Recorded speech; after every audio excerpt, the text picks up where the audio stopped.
Hello guys, nakapunta na ba kayo dito sa zipline? Ayun kasama ko yung mga tropa, si TL, si Mercado, at si Valenzuela. Ayun. So, ito guys, active na naman po yung zipline ng kuya po. Ayan. So, maganda na naman, mga bagong pintura lahat. Tapos, okay na naman to.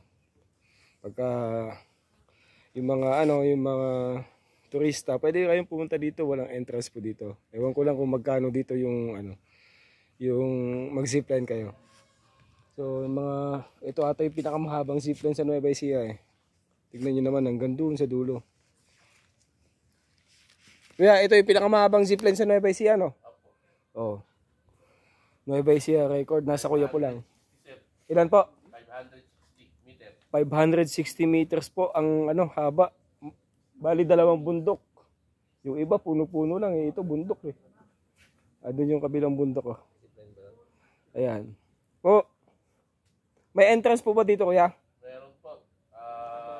200 po yung pagsakay niya eh. Pero yung pagpunta dito, wala po. Wala po no. Dito, wala po. Pero pag Yung pagsakay po 200. 200 pesos po yung pagsakay ng zipline. Active na po ito ulit sir?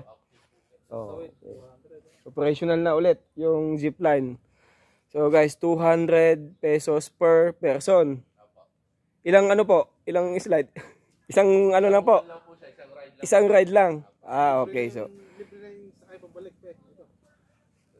paano po doon? Pagbalik? Meron naman po pag-uusap na 20 pesos pag binalik po siya dito. Okay, 20 pesos. So, yung isang ride papunta doon 200 pesos. Tapos, merong doon single na motor. Ibabalik siya dito. 200 pesos. 20 pesos. Ayun. So, okay, hindi na kayo mahirapang maglakad pabalik dito. Kung andito yung mga tropa nyo, ibabalik naman kayo ng single doon sa isang bundok, kabilang bundok. O yan solid na solid to. So Nueva Ecija lang ba o Pilipinas? Nueva Ecija lang po Ecija lang po kasi sa Balungaw, nasa 1 kilometer na. Ay, yung Balungaw nga pala. Yung Balungaw po, doon sa may gawing Pangasinan, 1 kilometer. Ito po, 500 plus po 500, 560. Yung haba, 560 meter. Oo, 560 meters. Haba dalawang bundok.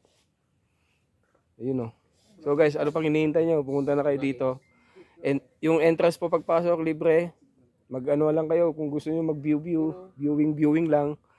Pero pag sumakay na kayo dito, andito si sir, siya po yung caretaker dito. Ayun po. May bantay po dito. So meron din po sa kabila sir? Meron din po sa kabila. Pag pumunta kayo, 200 pesos po ang isang rides. Tapos kung gusto niyo bumalik, single, 20 pesos.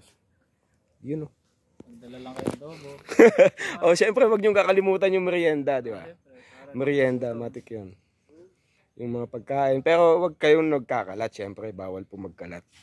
Matik yun. Kung ano yung kalat nyo, tapon nyo sa plastic o kaya bawal po kasi ang plastic dito. So ang mga pinoprovide na lang dito is paper bag ganun. So yun lang guys. Solid dito sa kuya po. Active na naman ng zipline. So ito nga pala, naka-rehistro na itong tourist spot na po ito.